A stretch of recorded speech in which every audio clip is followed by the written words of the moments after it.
Hello, hello. How is everyone doing as I adjust myself and try to get everything situated for the camera? Um, if you're here and you can see and hear me fine, please post a message in the chat. Say hello.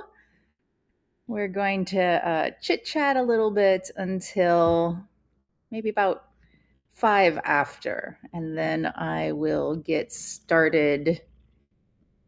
Um, in all seriousness. So, hello, hello, hello. Welcome, welcome, welcome. We're going to be talking about men, money, and the myths sabotaging modern dating this evening. So, very excited about this. Hello, Miss Dusk.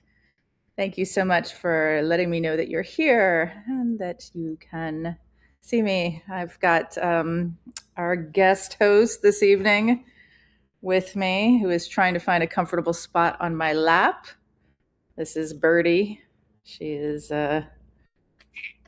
quite insistent about finding a comfortable space here. I am really excited about this evening. I have been online focusing on love, sex, and romance. Um, Specifically focusing on love, sex, and romance since the early 2000s. And there is a lot of opinions out there, including my own, not gonna lie. But there's also a lot of bad information out there. And I'm really excited to actually be talking about this evening and talking about the science behind attraction and money and how that all comes together and what it tells us about connecting. And I'm specifically speaking to the idea of how men um, bring money into relationships, feel they are responsible for money in relationships, and so on. And how non men, specifically in relationships with men, feel about that. And this is something I've been digging into for a while, and I'm super geeked about it because there's been a lot of change just over the last decade in how money affects dating and what it actually means as far as indicators of success and potential connection and that sort of thing. So, super geeked about it. Hello, for those of you who are just coming in. Welcome. I'm going to get started at about 5 after. I'd like to give people a chance to get their reminder messages, to get in here, and so on. But if you'd like to say hello in the chat, that would be lovely. If you'd like to tell me, where are you logging in from this evening? Where are you logging in from? And is this your first Nookie? Is this your first Nookie live? Don't worry, I don't bite, at least not online. So if you have a chance, Minnesota. So my sweetie is in Minnesota this evening. Actually, he's there for work. He's in Mankato, and yeah, it's cold there. It is also cold here, but it is colder there. So, hi, Maney. Lovely to see you. Mwah. Not your first Nookie. Good to see you. Miss Dusk, it's your first live Nookie. Excellent. So glad to have you. And from the Heartland as well. Hopefully, you are keeping warm. Still keeping that beauty up. Oh, look at you. Yeah. Not first, saw several a while back during the pandemic. Yeah, I did hundreds of hours. I either taught myself or hosted or facilitated probably about 500 hours of online love, sex, kink, romance content over the pandemic. Yeah. So, and then coming out of the pandemic, for those of you who don't know, I found out I was BRCA1 and I had some pretty major surgeries. So now I'm getting back into lives and education and doing all of the things. So, yeah. Sancerre, lovely to see you. One of my locals. I love that. Thank you. Ryan, happy birthday. Woo! Ryan, our Guy Friday is in the house. It is his birthday today. And I was waiting to wish you happy birthday because I saw that you RSVP'd. So, yeah. Portland here. Oh, Portland. What a beautiful place. I'm actually hoping to get out to Seattle and Portland this summer. I haven't been out to the northwest of the US in quite some time. So, that is a lovely place. First in Dallas. I was actually just talking with a client today about Dallas way back when. I don't even remember, maybe 92 or 93. I was in Dallas over Thanksgiving with a then boyfriend. There was an ice storm, and I got to see Leon Lett slide into the wrong end zone during the Dallas Cowboys game. And I don't even know who Leon Lett is, but I remember that. So, hello, Coyote from the Bay Area. Lovely. New York, New York State, New York City. First Nookie. Yay. Welcome. Columbus, Ohio. Hello, Em. I was just in Columbus, Ohio. Were you there at Cure? Because that was super fun. Hello, Shalimar. Lovely to see you. Always a pleasure. So I will be getting started in about 1 minute. I like to give people a chance to get in here and get settled and so on and so forth. DC, first one. Lovely, lovely. You were at Cure. Yay. Yes, it was a great time. That was so much fun. Fantastic event. I had such a good time teaching there. So, yay. Okay, so we are about to get started this evening. Yay. I'm so excited about this. I get this thing. Ryan, the birthday boy, has called this the red curtain syndrome, where I can be exhausted and nearly falling asleep, but as soon as the camera goes on and I am up for teaching, I am on. Like the spotlight is there. So, hi. Yeah, not my first. COVID shutdowns. Woo, what a time that was, huh? Atlanta. Yeah, love it, love it, love it. Okay, y'all. Here we are. We're going to get started with broke isn't the problem. Men, money, and the myths sabotaging modern dating. So, first, I want to start out by saying what this workshop is not. Okay. So I am aiming this workshop primarily at men. Although, as y'all know, I invited non men in to share experiences and to also pay attention to the experiences that men share and the types of information that men are getting online, because I feel that the gender war that is being waged is hurting all of us. Not unlike, the patriarchy as a systemic issue is hurting all of us. So is the gender war. And I think the more that we understand what each side is experiencing and learning and hearing and believing, the better off we all are in this important quest for more connection and love. So this is not a be better bro lecture. It is not shaming of anything except maybe the manosphere, the testosterone, the He-Man woman haters club, whatever. And it's definitely not going to be just make more money and everything will work. This workshop is about relief.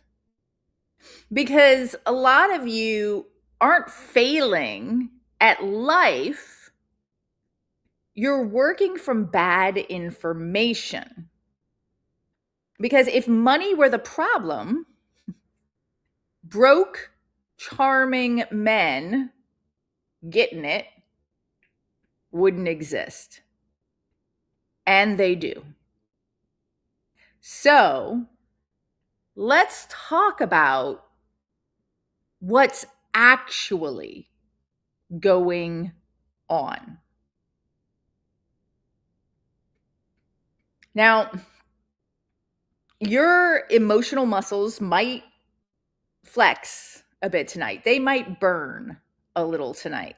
The sulker net. Yes, exactly. Ryan knows my brovosphere language.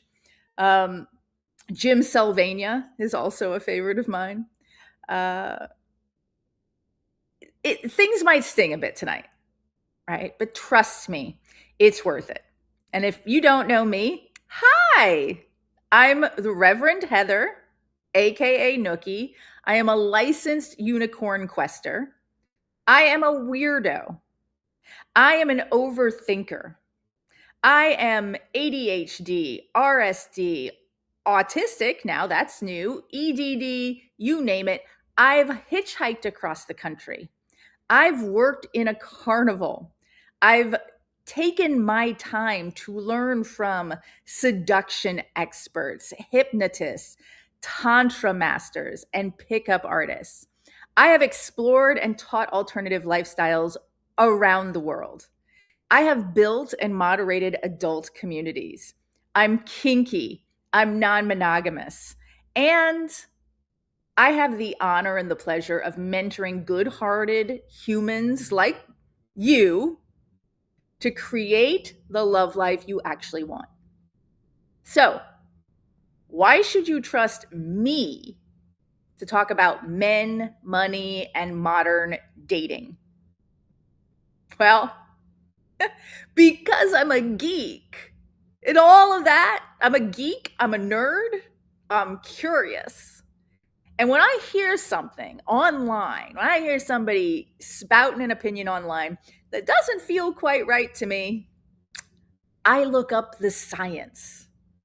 And I've been digging into the recent science and the outdated stuff that has led to so many people sharing the wrong information everywhere online.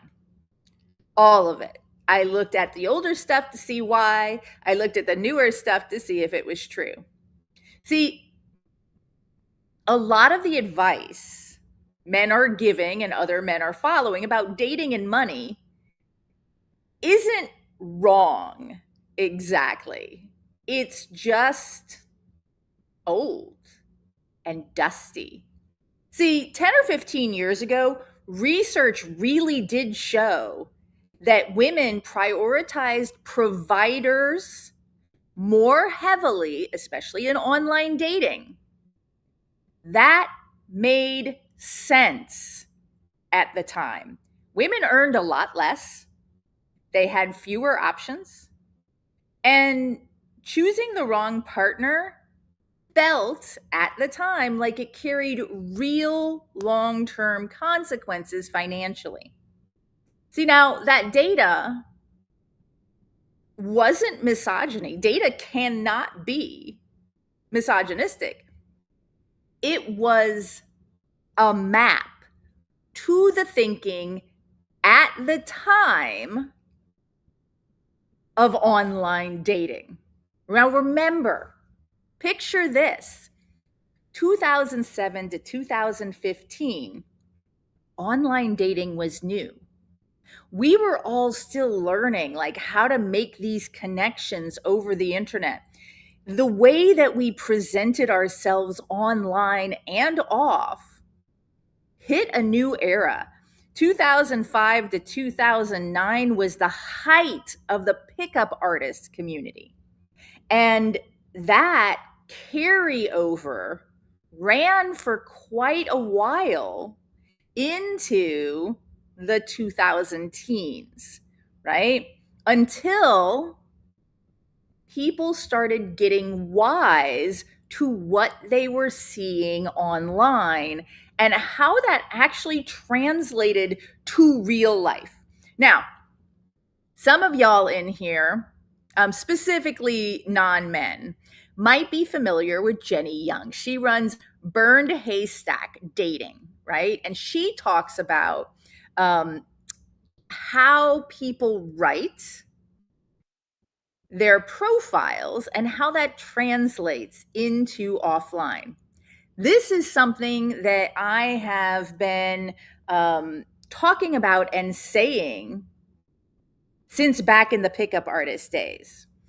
When I got out of my marriage, I spent a year to myself kind of getting my head screwed on straight. And then I spent a year going on 127 first dates. And I learned a lot about what they said online and how they spoke, and then how they showed up in reality, in person, right? And I've been talking a lot about that. If you go back to my book, Dating Kinky, you will see that in that book, I was specifically talking about how to read between the lines. Now, I didn't have the I didn't have the rhetorical patterns that Jenny offers, which are brilliant. But this all has come through the trends, right?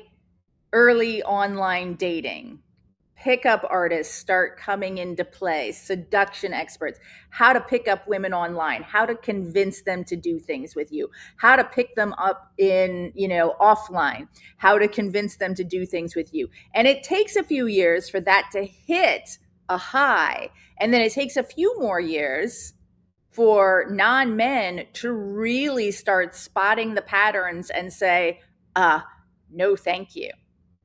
Add to that, women did start making more money. Again, in the 2000s, again, it takes a while for mental patterns to start catching up.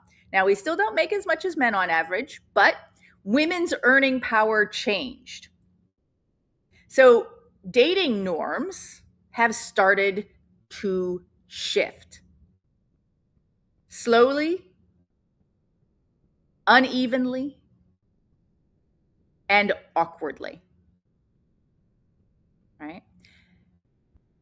A lot of men are still navigating modern dating using directions drawn for a world, the early 2000s, that doesn't exist anymore.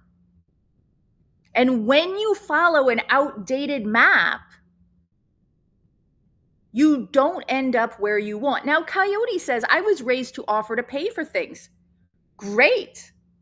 We're going to talk about what that means throughout dating and relationshiping.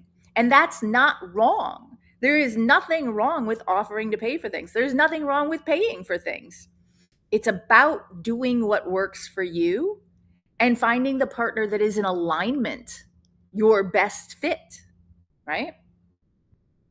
But when you follow an outdated map, like, can you imagine getting a map from 2005, like an atlas, back when we used atlases? Do you remember that?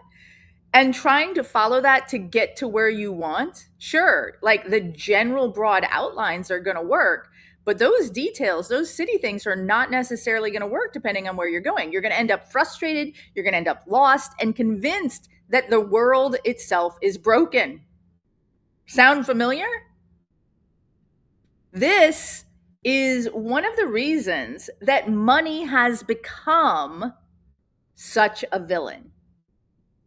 Not because money is specifically the real problem in dating, but because it's the easiest excuse when the directions stop working. Money isn't why you're single. Broke isn't the problem. But believing all of that might be. Alfonso says, I still use paper maps, printed directions for road trips. Lovely. And that's actually really great, especially when you're going out of signal. My partner and I maintain our mobile on 2 different networks because when we go camping and stuff, sometimes one of our networks will not be in service, but the other one will, which is really freaking handy. Coyote, when you get to the fork in the road, take it. Absolutely. So let's talk about blaming money and why this explanation sticks so hard. See, blaming money feels protective. Because if money is the problem, then you're not undesirable, right? You're not socially incompetent. You're not missing skills, and you don't have to risk your ego, right? Money is an external villain. Money doesn't judge you, money doesn't reject you, and it doesn't require vulnerability. That's why the idea of women only want men who make 6 figures or more can spread so fast. It gives emotional relief, instant emotional relief without risk. Y'all get what I'm saying here? But there's a cost. There's a cost to that. When you blame money, you also hand over your control. Then dating and love becomes something that happens to you, maybe, instead of something you can influence, instead of a skill you can acquire. You stop experimenting, you stop adjusting, you stop getting feedback, and instead you hunker down and you argue with reality.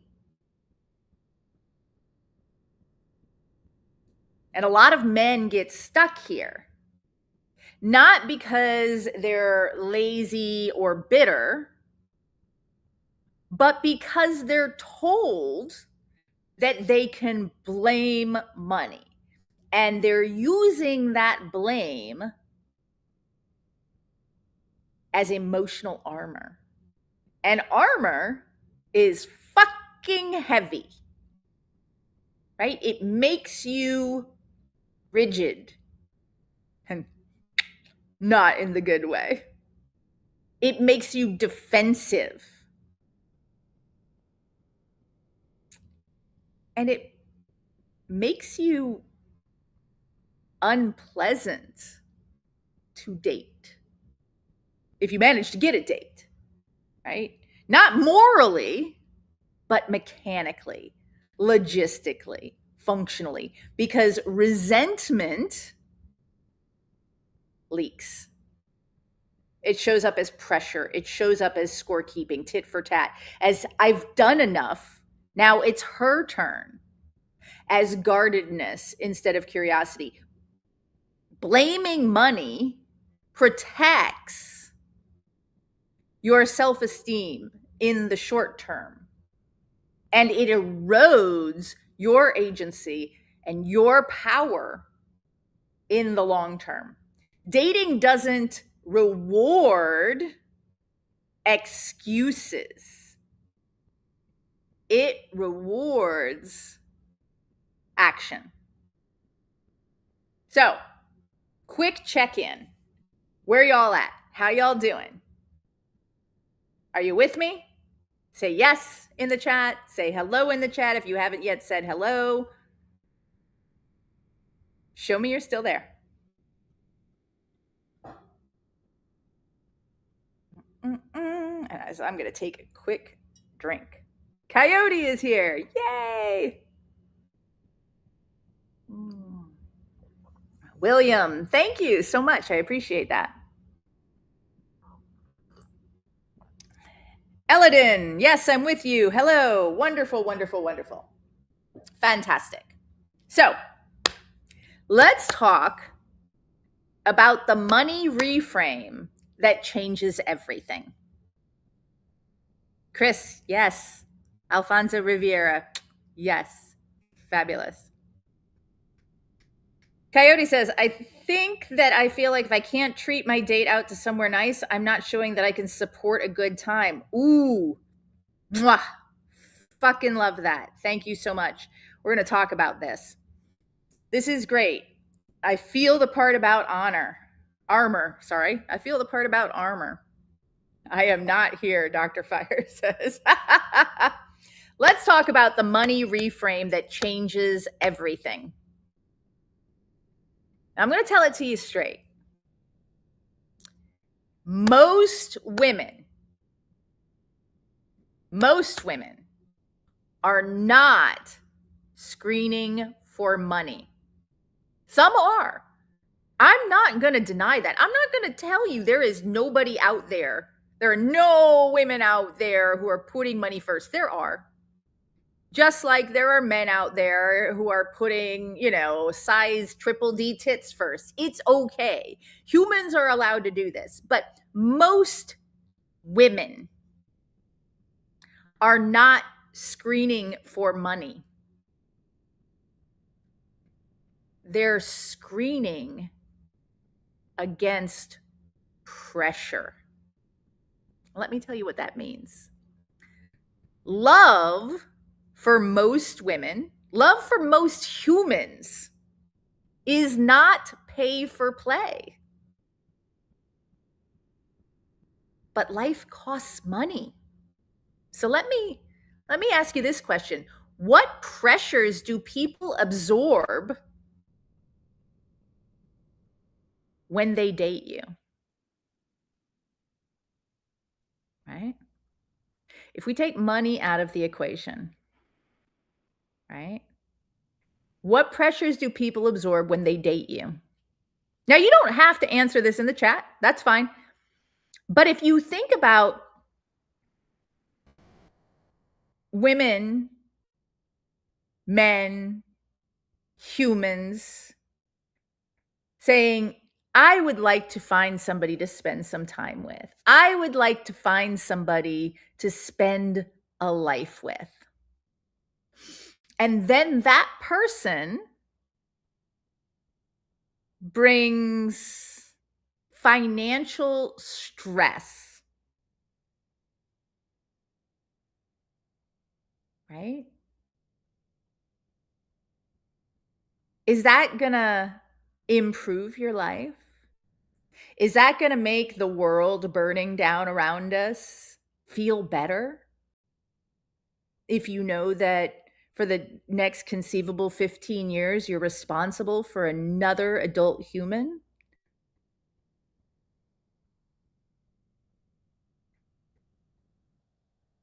We'll talk more about this, right? Sancerre says, I'm feeling a little more empathy for men after the heavy armor explanation. And I don't want anybody to feel bad for feeling some sort of way.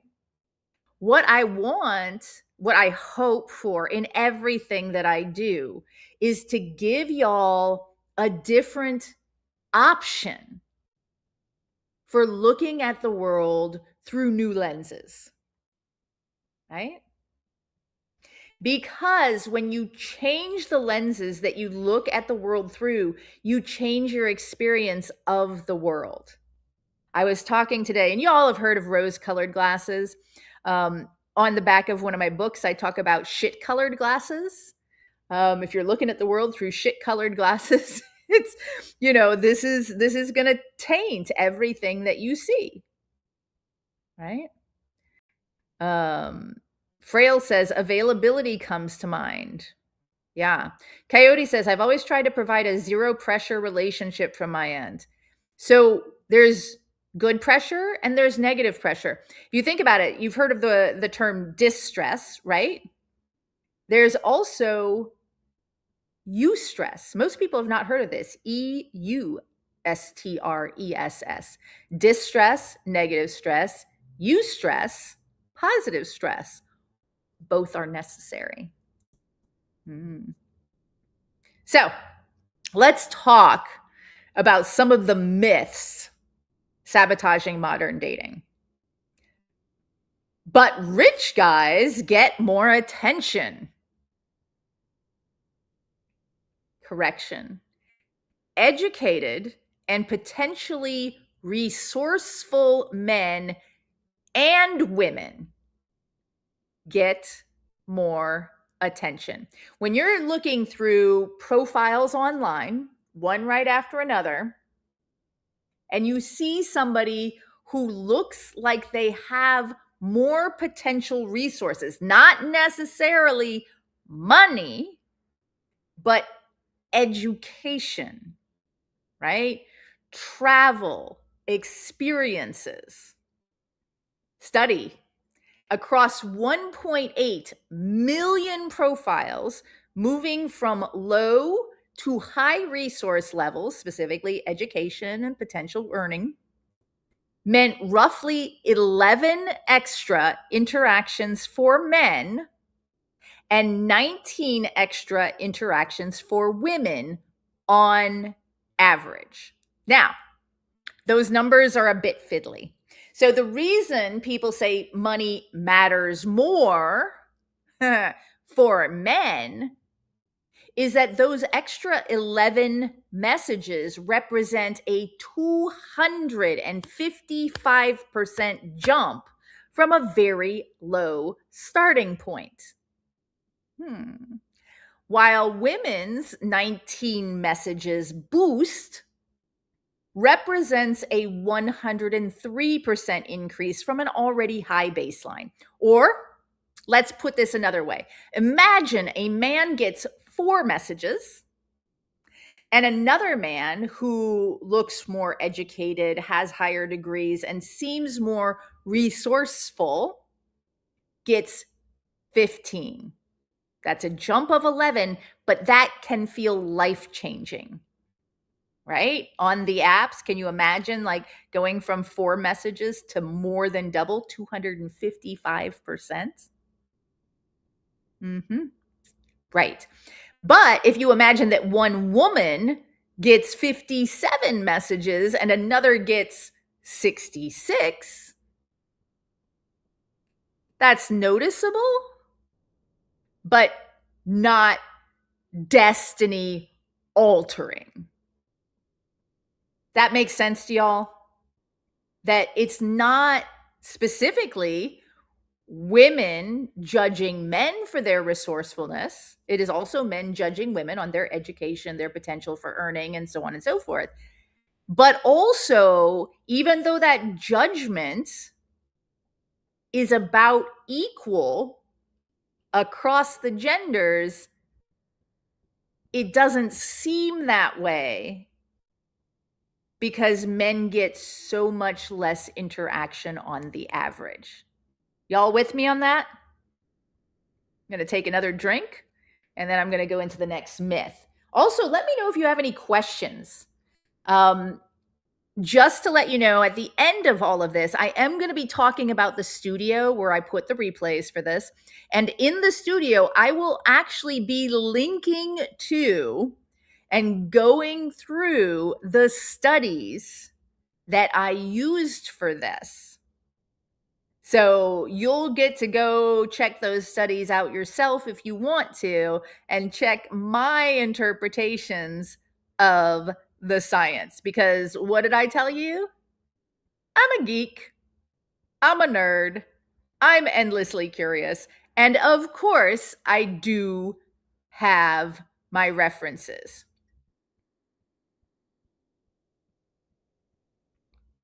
Okay, so moving on, because I don't see any questions right now. Money works better for getting laid.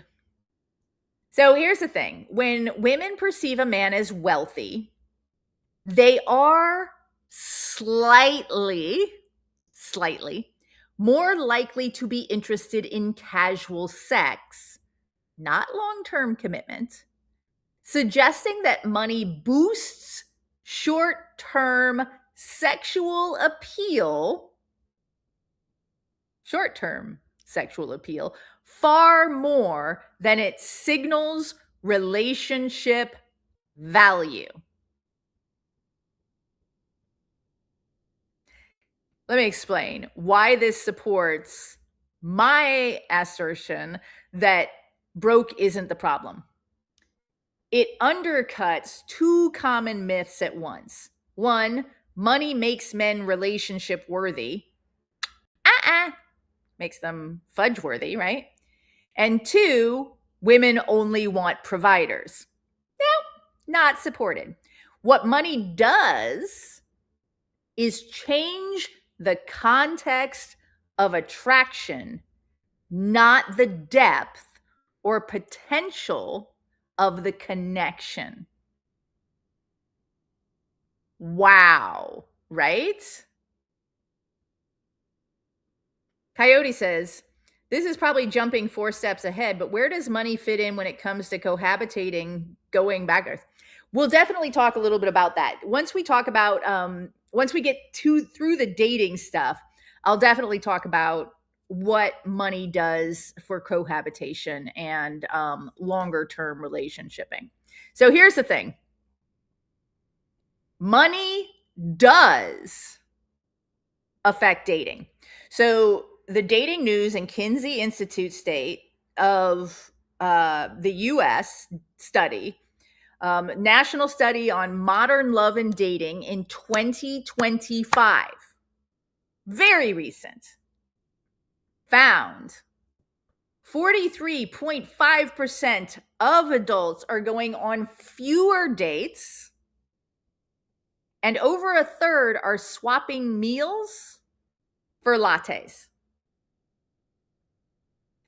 37% are spending less money on dating overall.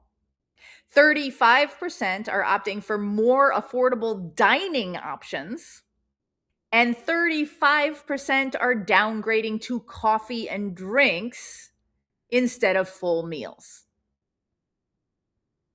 So, yes, dating is affected by money. But you notice that none of that said that people are dating less for like dating men less because those men don't have money. People are choosing to date less because they don't have money. Huh.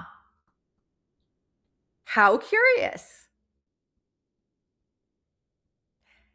And then the next question comes. And this is the biggie, right? So, who pays? Let's talk about chivalry. Things like opening doors, picking women up, and paying for dates does still play a powerful role in how dating works. One key reason, traditional dating scripts cast men as the inviter and women as the invitee. As the inviter, men are socially expected to pay. So, way back in the heyday of online dating, maybe over a decade ago at this point, I did a quick little, very non-scientific, scientific study of, I created 2 profiles on OkCupid. Had different pictures of me, but they were all of me. Same bio, same everything, except different screen names. And in one of those profiles, I acted like my normal self, and I, engaged with people that came to me, who came to me first, and I let them ask me out and so on and so forth. On the other profile, I specifically only engaged with people that I approached first. And in that very unscientific scientific study, I discovered that no matter how much a man said that he was thrilled to be approached and thrilled to have me, start the conversation, it didn't lead to anything. Zip. Nada. None. I think I got like 17 dates from the other account, but from the account in which I approached, nothing. Now, again, very unscientific. There was no control, there was just me, whatever.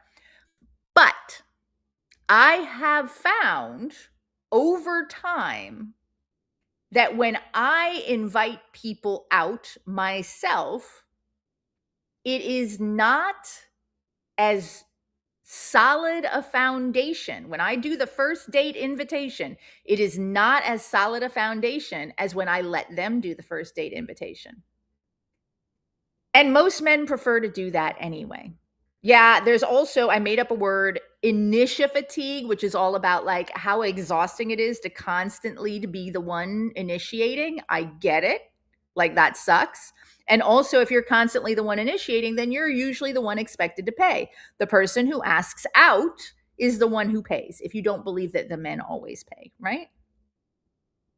So, yes, there is a catch 22 here, right?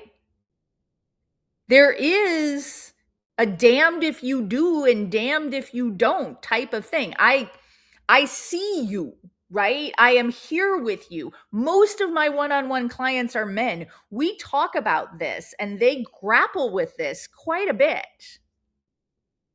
right? Elodin says, British etiquette coach William Hanson suggests the one who initiates the date pays. Yes, and the one who initiates the date is nearly always the man because women get far more options and we can literally sit back. Now, granted, a lot of those options are hot dogs being thrown at our faces, right? But we can wait. Alfonso Riviera says, restaurants are more expensive, less movie theater options too. I've been given my bill at a restaurant, waitress assume I'm paying like I usually do. Oh, absolutely. Right? Ryan says, as someone who does a fair amount of lurking in the social media blog space of dating related conversations, there's a lot of chatter happening right now on the coffee, cafe versus dinner for a first date debate. Absolutely. Right? Because a lot of people will say coffee for a first date is low effort. I say I would rather get to meet you in the first day or two of connecting and see if we have a connection over tea or coffee or whatever. And then if there is a connection, you can ask me out on a date. But I'm going to pay for my tea. I'm going to meet you somewhere. I'm going to see if I like you well enough to give you my number. And then you can ask me out for something real, right? Where do NB people fit in this? Elodin, that's a great question. And I would say that the NB people fit where they feel like it applies. Where does this resonate? Because masculine NB people are often treated as masculine folk, right? And femme NB people are often treated as femme folk, unless you specifically stand up and request different treatment. Yeah. And of course, also depending on who you are dating, because if you're an NB dating another NB, then it's entirely possible that some of these gender roles have been thrown out the window. But we were also all raised, most of us, within these gender roles. And sometimes we don't throw them out the way that we need to. Right? Coyote says, my date routine, tea, bookstore, lunch optional. Lovely. Also, women are more selective in who they approach for safety reasons. Oh, absolutely. Sure. 100%. Yeah. So here's the thing. When men don't pay, and men, let me know if this resonates with you, if you feel any of these things. If you don't pay, do you feel like you risk being seen as lacking resources, disinterested, unchivalrous, or horror of horrors, cheap. Yeah. Mm. Maney says, I like a baddie that approaches first, but I'm also a rarity that cannot be copied. Mwah. I love that. No, I mean, as a fairly dominant personality and as a not serious, Coyote says, yeah. And as a fairly gregarious person who's super confident in herself, I love approaching. In person specifically, I will absolutely approach, given the right circumstances. Like, that's actually my preference. But online, no, it almost never, for me, this is my personal experience, but other women have written about this extensively online. It's never worked out for me to be the approacher on dating apps. Yeah. Coyote says, I would not mind a heads up of interest. I'm oblivious when someone likes me more than just a friend. So, see, here's the thing. And I was talking about this in a Facebook group where somebody said, I am constantly initiating the texting. You know, she always immediately responds. And when I take her out for dates, she always says thank you afterwards and shows appreciation. But then the next morning, I'm back to initiating. Is this a problem? And I'm like, no, until you're in a long-term, like regular relationship, it's not a problem. She's probably letting you, take the lead, as they say. But she's also giving back to you with her appreciation. She's also jumping on that text as quickly as possible, right? So there's the initiating, initiative fatigue, I see you. But then there's also the response. There's an equity thing. And we're going to talk a little bit about that more when we're talking about money in longer term relationships as well. Ryan says, Coyote, I do like that. Bookstore is a low stakes activity with an option to keep the time together going with a meal or a drink afterwards. Absolutely. Eladin, I typically think that if I initiate a date, which I most often do, I should offer to pay. At least I do this on the first date. Yeah, sure. Absolutely. William, I'm always ready to pay, but don't have time to worry about it if my date pays. We figure out who has the resources. Sure. Right? Coyote, you can find out a lot about somebody by what books they read. Absolutely. Ryan says, I'm always prepared to pay. William says, and knowing who has the resources, just respect that and don't worry about it. So many women in interviews said they still interpret early dating chivalry, especially paying, as a sign that a man is respectful, caring, and invested. Yeah. Even when men intellectually support equality, many still feel an emotional penalty when they violate this norm. Men have reported feeling shame, guilt, and regret, not because they objectively did something wrong, but because they broke a deeply ingrained social rule, right? And these emotions exist to push people back into compliance with social expectations, even when those expectations are outdated. Most men, however, and here's where we get into kind of this longer term start discussion. Most men who value chivalry, especially in the early stages of dating, will not pay for everything forever. Their pattern is pay at first to signal respect and interest, and then expect shared expenses and effort once dating becomes established. Fun fact, men still often pay the most of dating experiences in a long-term relationship, while other expenses are split in a negotiated way. So when it comes to like getting together in a long-term relationship, she might be doing things like buying food and making it at home, or choosing, a fun, trip to go on, or so on and so forth, while he is paying for more elaborate dating. When people move in together, often they will split mortgages, rent, insurance, phone, et cetera, et cetera, et cetera. But he will end up paying the courtship tax throughout the length of the relationship, while she will often end up paying more household items and grocery stuff. Again, very gendered, but it feels natural to a lot of people to do this. And once you know that, you can have discussions and negotiate what feels right for your dating and your relationshiping, right? Alfonso Riviera, restaurant like Panera is good date, informal, can get coffee, sandwich, etc. Perfect. Ryan says, but there have been occasions where the gala's offered half or full and it doesn't bother me. Alexa. Excellent. Shalimar says, along with here's thought, a partner and I got McDonald's and went to the park for a picnic.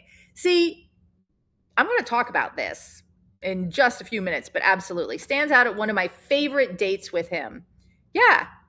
Coyote says, the last date I went on was bagels in a park date. Fabulous. Alfonso Riviera, when I started dating someone, she was out of work for a while, so I paid for everything. Thrift store trips too. See, that's lovely. There's a key to doing that, though. Coyote says, once my now ex-partner got established at their job, we took turns. Yes, turns, right? But also, like, as you start to get to know each other and you figure out where your finances are and what your priorities are, you start to negotiate. Maybe this person pays 73%, right? And this other person pays 27%, because that's what your salaries look like, right? And that's for like all the daily stuff. But then for the bonus stuff, right, the person with more tends to pay. Shalimar says, there's a park near me that's my favorite place to take to-go meals. Easier to talk there than a crowded restaurant. Sure, right? Ryan says, for sure, on what they read. Plus, one of my conversational sweet spots is discussing arts and culture. Yep. Coyote, you remind me of the Whole Food sandwiches and Library Plaza Saturday date I did a few times. Yes, that sounds like so much fun.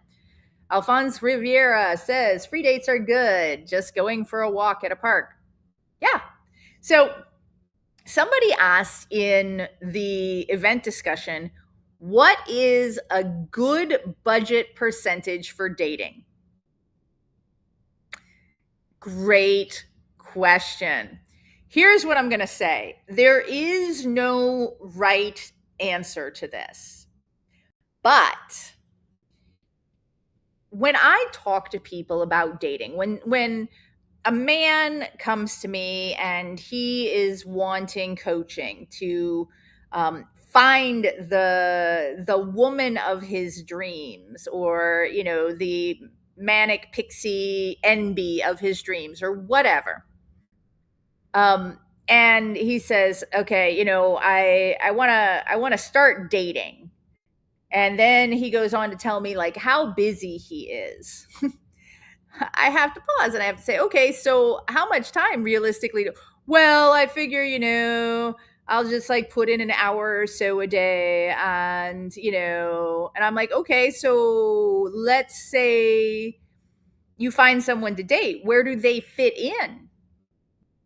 Oh, well, I'll find the time. No. See, that's like what's a good budget percentage for dating, right?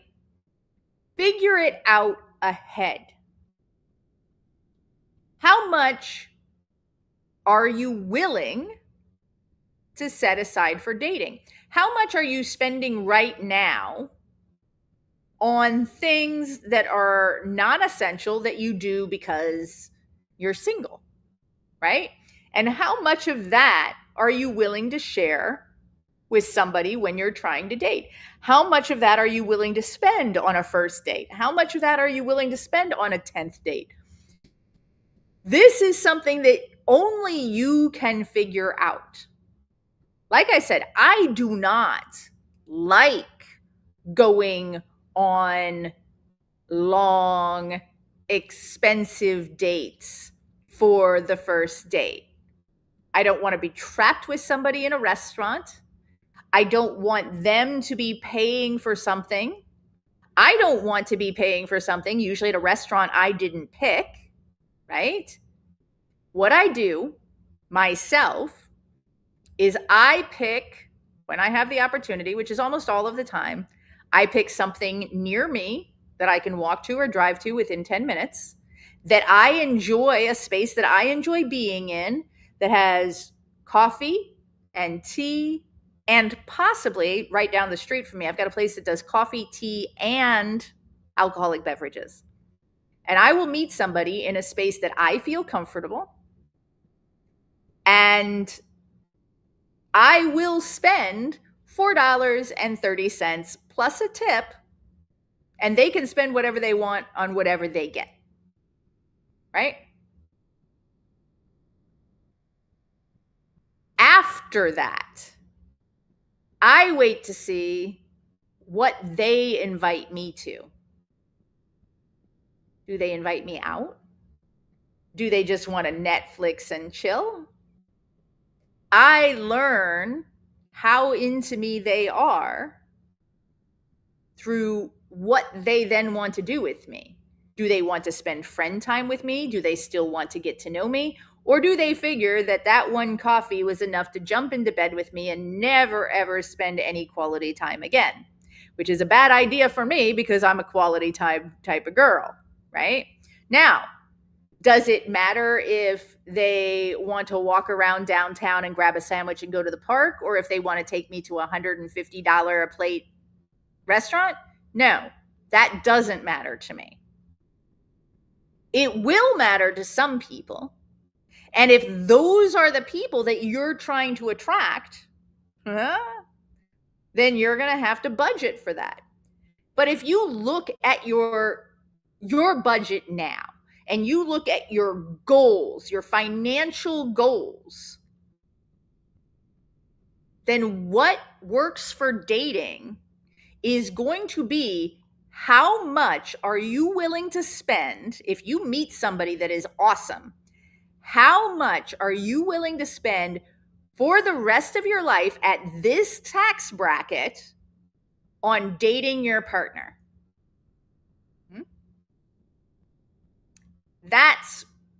And how much can you afford? How much can you sustain, right? Including, important dates, anniversary dates, getting away from here for a weekend dates, et cetera, et cetera, et cetera. You know what your budget is. Figure it out, right?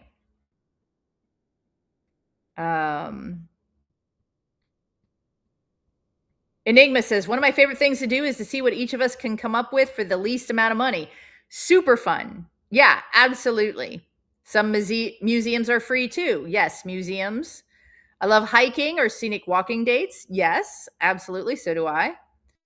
I'd be into walking trips. Yes. So another question that I've gotten is, but what if I'm broke? And as we've been talking about in the chat, it's less about being broke than about being creatively bankrupt. If you can get McDonald's takeout and go to the park and enjoy each other's company, that's okay, right? Because low cost and high effort in relationships is not hard. It's rare, and that's a tragedy. But a handwritten note, a surprise snack in the glove box, and I made you a playlist of songs that make me think about your butt moment.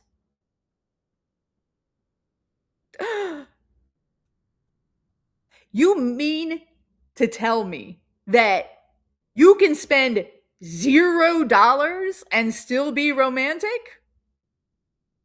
Yes. Yes, you can. Right? Coyote says, has a trip to the woods in July and is likely going by himself unless I can convince somebody to go with. Yeah. I mean, and that's the thing. Also, when you're looking at your budget, those things that you do by yourself, for the ones that you would like to have company on, that's part of your budget for dating, right? Because if you're dating at that point and you can bring somebody with you, that becomes part of your budget. Somebody else asked me, well, if I'm broke, do I have to be hot as fuck? No. The answer is no. There are plenty of attractive men who cannot keep a woman past a first date because they are unpleasant humans, right? Meanwhile, I know average and below average men with no money, well, I mean, little money, who date beautifully. Why? Because women feel desired, validated, and relaxed with them. Hot fades, money fluctuates, but how you make someone feel, that's what sticks.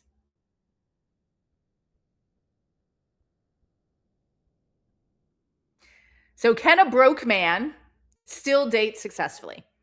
Oh, heck yeah. Yeah. If he's fun, if he makes the people around him feel good. Not all women, again, I've said this and I'm going to say it again.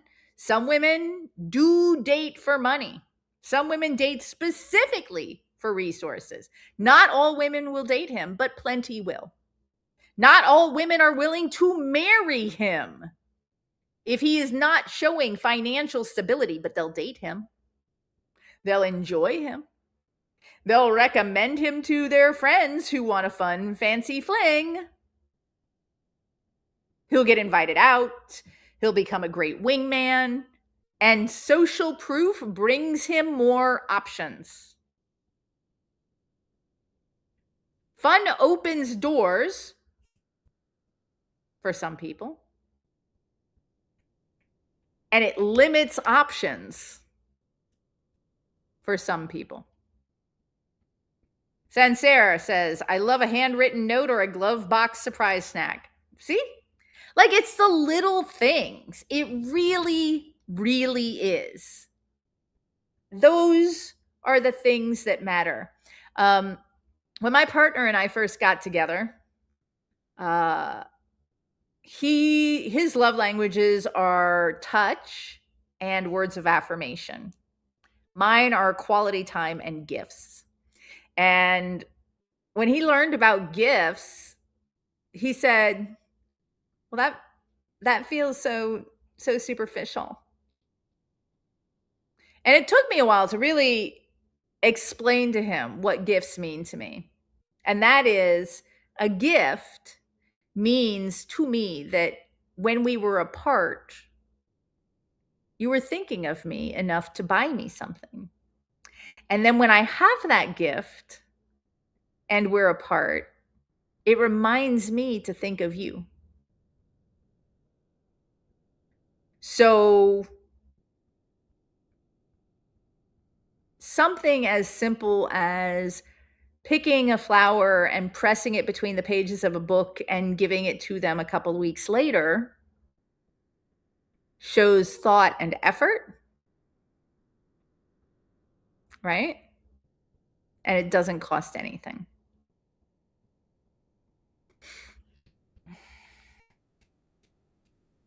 So here's the hardest truth of the evening, and I'm going to deliver it as gently as possible. The real deal breaker isn't money. It's not looks, and it isn't masculinity. Online, a man named Marcus Graham said it best. He says, I'm not going to lie. Even when I was broke, I was loved by women. A lot of men haven't accepted They're just unpleasant to date. If money were the problem, broke, charming men wouldn't exist. They do. Blaming money as the primary reason you can't date usually just means one thing: you're unpleasant to date. You're not bad. I'm not saying you're bad. I'm not saying you're evil. But for the people that you want to date, you're probably just hard to be around. And unpleasant shows up in a number of ways. There's bitterness disguised as just being real. There's entitlement masked as fair. Defensiveness instead of personal reflection. There's the whole grievance victim identity showing up instead of confidence and presence. And let me be clear, this isn't about being nicer. Like, the whole nice guy thing is so old. It's about being easier to be around. It's about making people feel good. Ease lowers pressure. And pressure kills attraction. Coyote says, one of the gifts that meant the most when I was long distance dating, a t-shirt she'd been sleeping in. Yeah. And when my partner and I used to live 2 hours apart from each other, he would wear a shirt to me and bring another shirt. He would leave the shirt that he wore, and then he would wear the other shirt home, and then he would switch them out every time he came so that I could sleep in one of his shirts. Maney, I make very little money. My queen is more than happy to pay for things. I buy things every now and again. Yeah, see? And it's about how you make them feel. But how do we be broke, charming men? Oh, see, that's another class.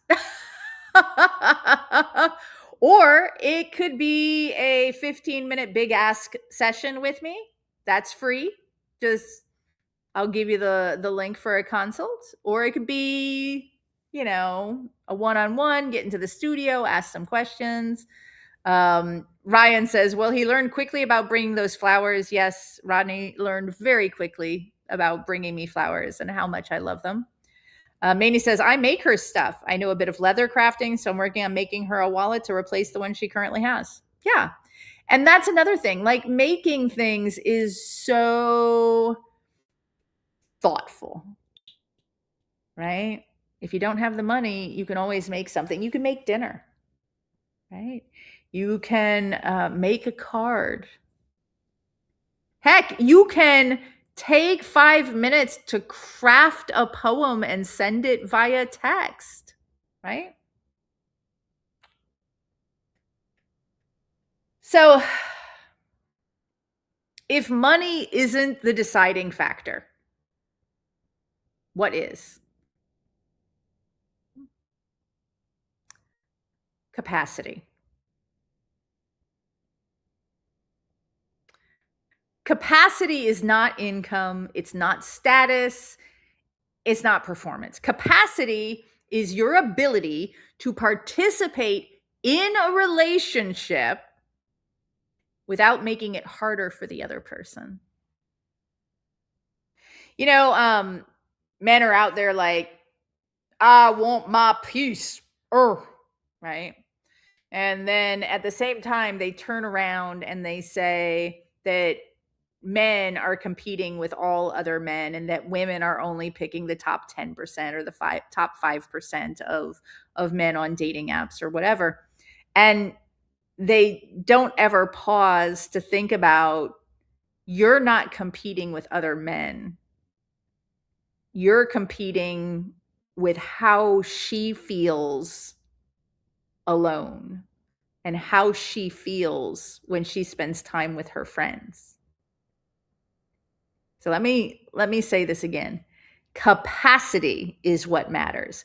Capacity is your ability to participate in a relationship without making it harder for the other person. Capacity answers questions like, can this person handle stress without dumping it all on me? Can this person enjoy things without overthinking them? Can they contribute to this relationship, either monetarily or otherwise, without keeping score? Can they take feedback without shutting down or lashing out? Coyote says, I researched the recipe for zuppa toscana for our anniversary. Kicked her out of the kitchen while I made it. Fucking love zuppa toscana. Oh my gosh, you just reminded me. I've not made that in a while, and now I want to make zuppa toscana. Yeah. Because if you're not increasing capacitance, you're increasing resistance. Yeah. Yeah. If you're not showing her that you have capacity, you're showing her that you lack capacity. And you're showing her that all that stress is going to be on her. Right? Now, I am using he and her a lot here because I'm specifically aiming this at men who date women and invited everyone else. But understand, when I say, if you are not showing her that you have capacity, if you are not showing your partner that you have capacity, you are showing them that they are going to have to pick up after your adult self.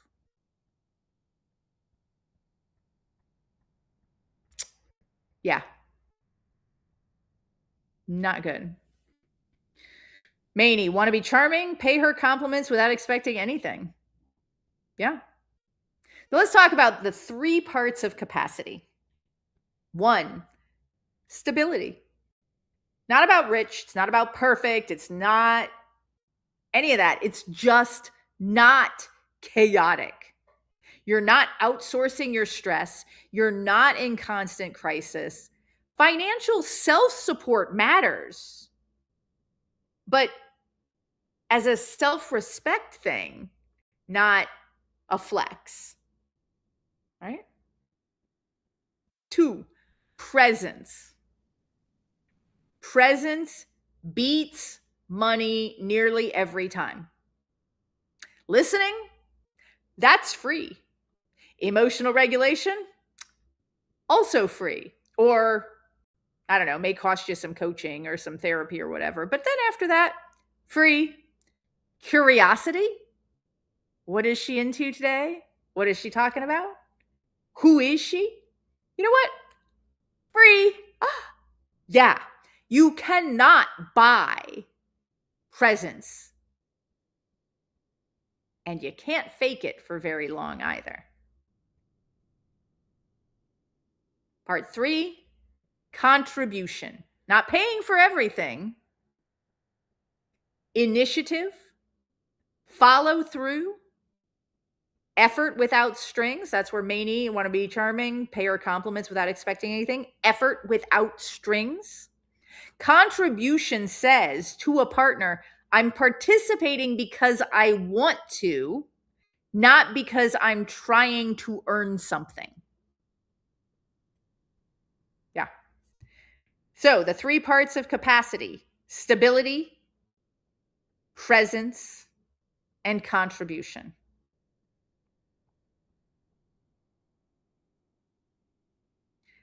The key takeaway for all of this: what matters most is how you make them feel.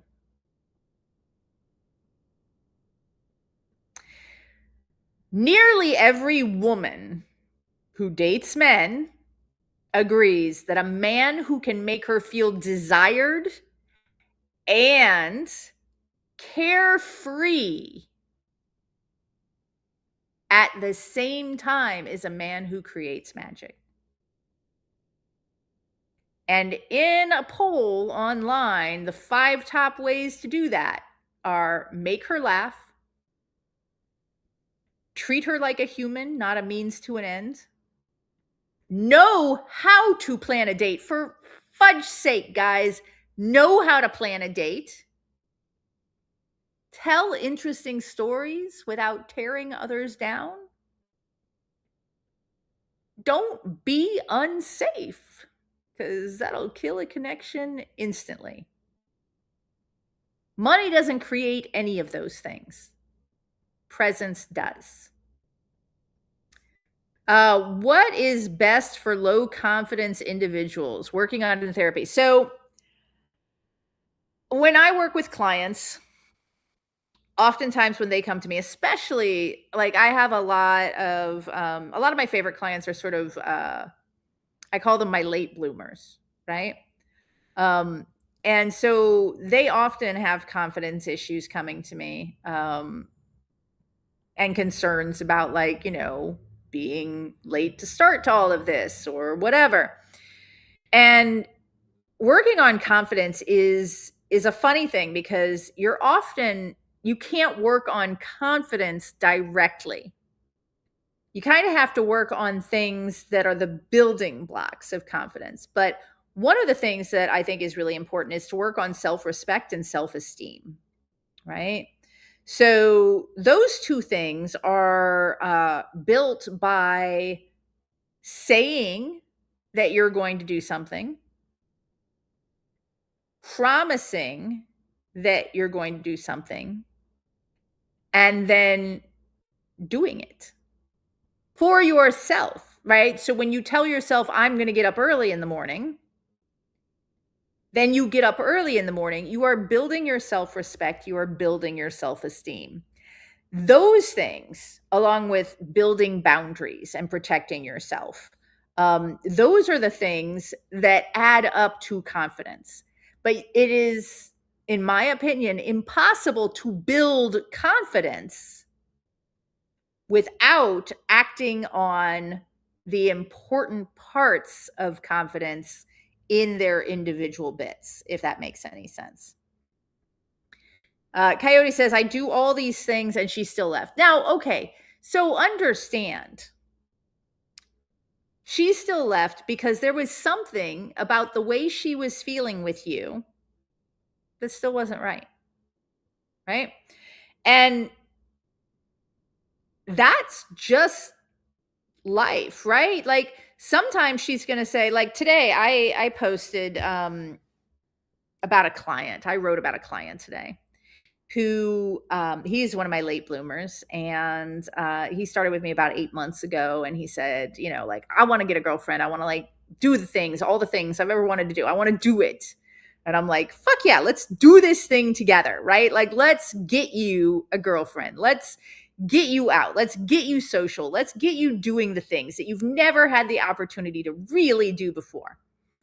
And we got him a girlfriend, right? A hot, like a beautiful and wicked, smart, kinky girlfriend. And it was everything he thought he wanted. And he broke up with her because there were boundaries for him that were being stomped. And she wasn't intentionally stomping them. She wasn't a bad person. But he said, I could not show up for her the way she needed me to show up without losing myself. That protection of himself boosted his confidence in ways that simply working on confidence could never. Right? Does that make sense? Like, it's so critically important that We understand where confidence actually comes from. And there's so many moving parts. And for each human, it's going to be slightly different. Like how we process the world matters. And if you're like me and you're like most of my clients, which is, somewhat neurospicy or slightly different from, the rest of the world, then the advice the rest of the world is going to give you is going to fit you like, a too small wool sweater, right? Or a too big wet jacket. So when I'm working with my clients on confidence, it's about what works for you, who you are, right? Confidence is a dependent variable. Yeah. And so, and it's one of those things. It's like, there was a business guy. I don't even remember his name anymore, but he used to say, you can't just make more profit, because you can't directly make more profit. What you can do is you can get more clients, or you can convert more clients, or you can raise the average dollar value of a sale, or you can raise the return percentage, and so on and so forth. But you cannot say, I'm just going to make more profit, because profit is, as Ryan said, a dependent variable. Right. And as Coyote just said, confidence also comes in degrees, right? Not PhD or, MD or anything like that, but in a spectrum, let's say. So one habit ruins more dating lives than almost anything else. And that is arguing with reality. So reality is patterns, reality is responses, reality is outcomes. And arguing with reality looks like, and see if you can spot this in any of your behaviors or ex's behaviors, doubling down on being wrong or what hasn't worked. What about demanding fairness, an arbitrary measure of fairness, instead of adjusting? And then my personal favorite, treating feedback as an insult.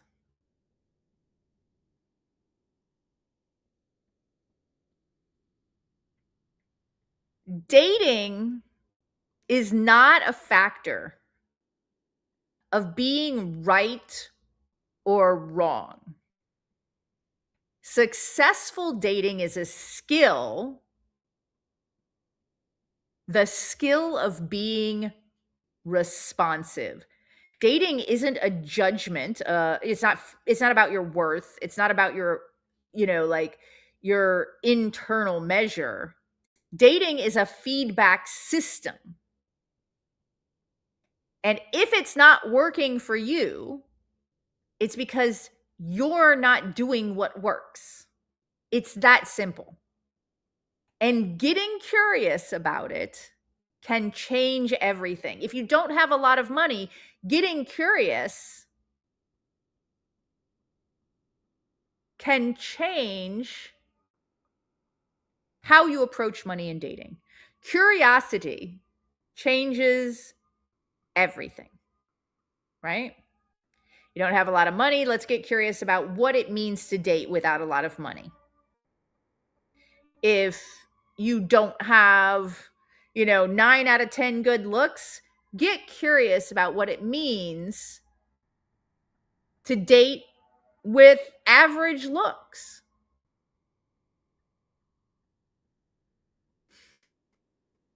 And speaking of getting curious, so if you've been with me in one of these before, you know that at the end, as I'm coming to the end and wrapping things up, I like to give you homework. I like to give you an action that you can take to move things forward. So the first action I would like to give you as your homework is pick one lever that we talked about before: stability, presence, contribution, and get curious about it. What would it mean to the people that you date or the people that you hope to date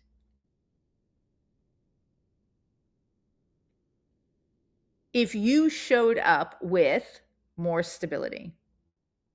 What would it mean if you showed up with more presence? What would it mean if you showed up with more contribution? So get curious about how you can reduce one pressure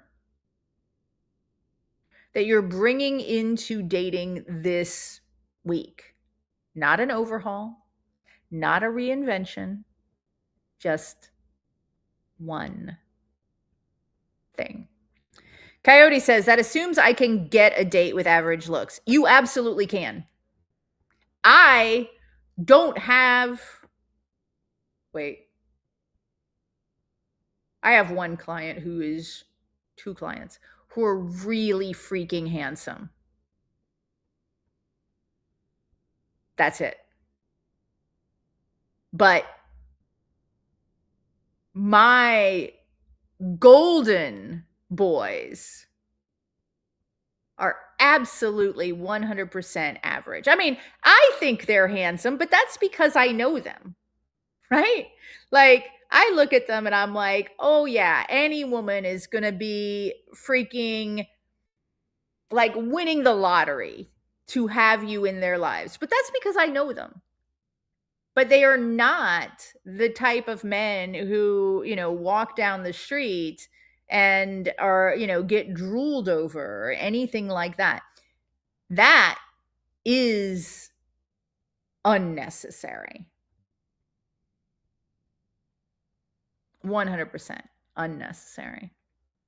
And I've got all sorts of data to back these things up.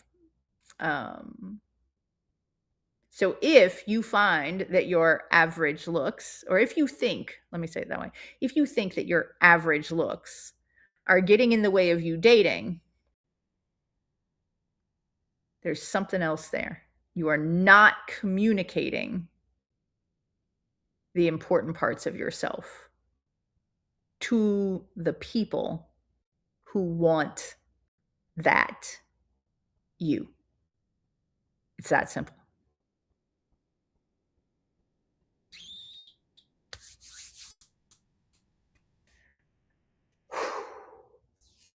Let me know if you have any questions, y'all.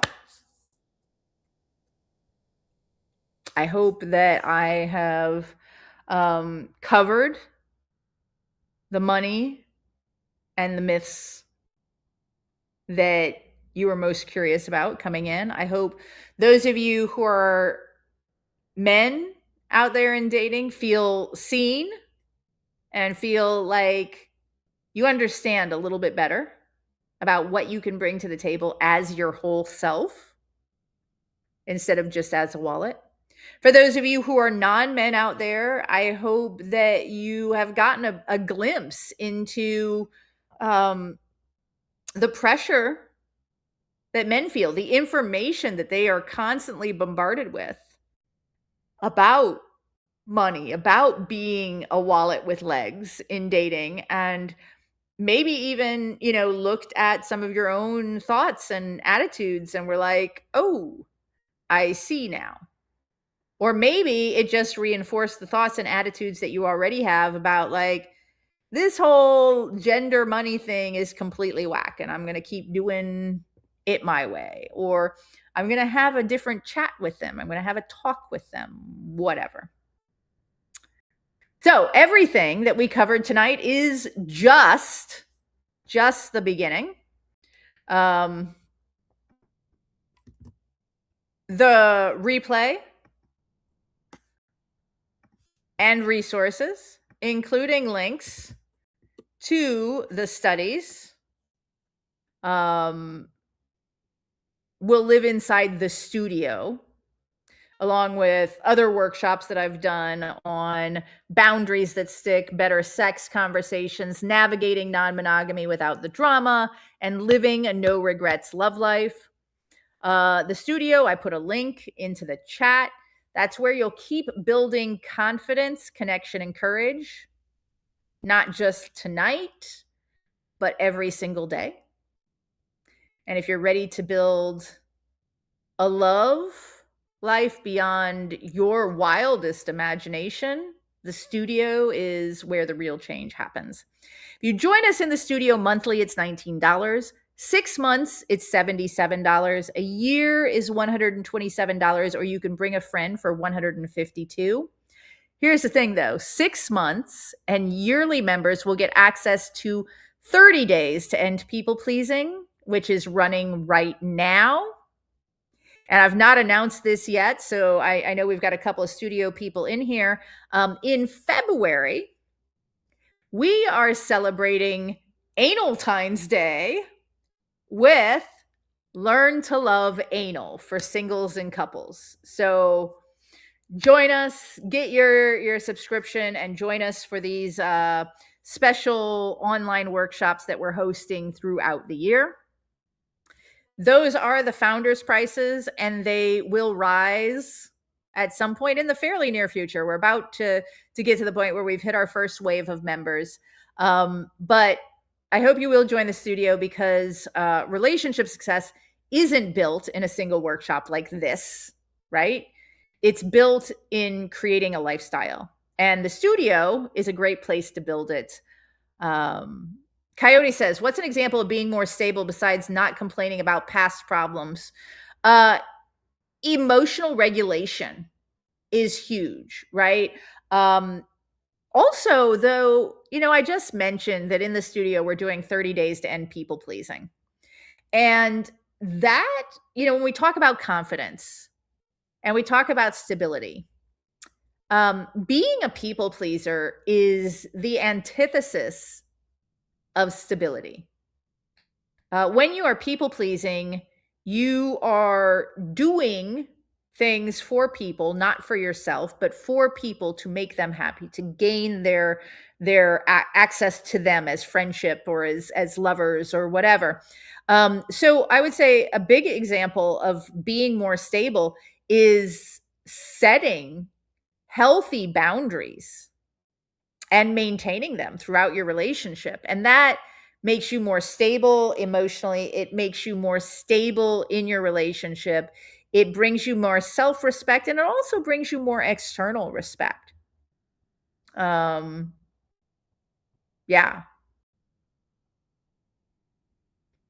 I mentioned the studio. Now, if you are interested in going even deeper, if you're ready to create your best fit love life with feedback from yours truly and a plan, that's what I do in private mentorship. Like, I don't do scripts or I don't do hacks. I work with you to build actual relationship skills, to identify your patterns of regret, I help you practice what really works for you, real conversations, real situations, real growth. And if that sounds like something you would like to have as your next step, I offer a free 15-minute Big Ask consultation. Bring me one burning question, one desire, one challenge, anything. There's no pressure. There's no hard sell, but you and I will talk about this. We'll get to, like some important details, and I will give you at least one step forward towards that goal. Yeah. And I did put a link into the chat for that. I'm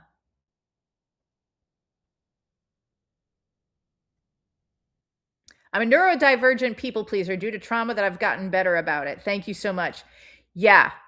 And so that's another thing, because I work with so many neurospicy individuals, and neurospicy individuals have learned to survive through people pleasing, right? Like that's a big whole tangle, and I am so glad that you've gotten better about it. Um, and if you are looking for more resources, let me know. I have an entire book about setting better boundaries and how to go through and like ask yourself. There's literally over 100 questions in that book on what type of boundaries you might need to be setting for yourself to, get even better at that. And then I've got a book, People Pleaser No More, and that 30 days to end people pleasing. And I've got a workbook on ending people pleasing. So yeah. Ryan says, Heather, did I read that you're blowing this topic out with additional writing? Yes, I am going to get deeper into this topic and actually write a little book about it. So yeah. Coyote says, my now ex relationship died because both of us were people pleasers. That is so freaking common. I can't even tell you, right? So common. It is beyond normal, because here's a fun fact. Did you know that 50% of people identify as probably or definitely people pleasers, and 37% of people say that people pleasing has negatively affected their relationships? Yeah, super common. So there, I just put into the chat a link for Take No Shit, which is my book about boundaries on Amazon. And if you would like to follow my author link there to some of my other books, you can do that. So here's the thing. I'd like to end this with you don't need to be richer. I mean, we'd all love to be richer, but you don't need to be richer. You don't need to be louder. You don't need to be more flamboyant. You don't need to be somebody else. You just need fewer myths. You just need fewer belief patterns that don't work for you. You need a better map, right? You are not broken if you've come this far. You might just be misinformed, and it's not your fault. It's never your fault. It's not your fault you're a people pleaser. It is, however, your responsibility to do better for yourself. And I hope that I have, in some way, over this past hour and a half, helped you find the inspiration to do that. And thank you for spending this time with me. Thank you for bringing me your questions and your thoughts and your ideas and your experiences, because I love hearing from y'all. And give yourselves a big hand, because you have just spent some time on a Thursday night doing something important for you and for your future relationships and your connections. And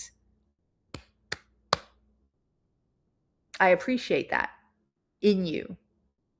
If you have any questions, do not hesitate to reach out, ask questions. That 15-minute big ass consultation is free, whether or not you think you're going to do, ongoing mentoring with me. That big ass consultation is there for you. I enjoy doing them. So please, if you think you might want that, sign up. Let's talk. Let's get together. Let's have a little tete-a-tete. And I'm going to say good night. Good night. Farewell. Auf Wiedersehen. Goodbye. It's time for me to go to bed because it's past my bedtime. Thank you all. Mwah. Love you bunches. Bye, y'all.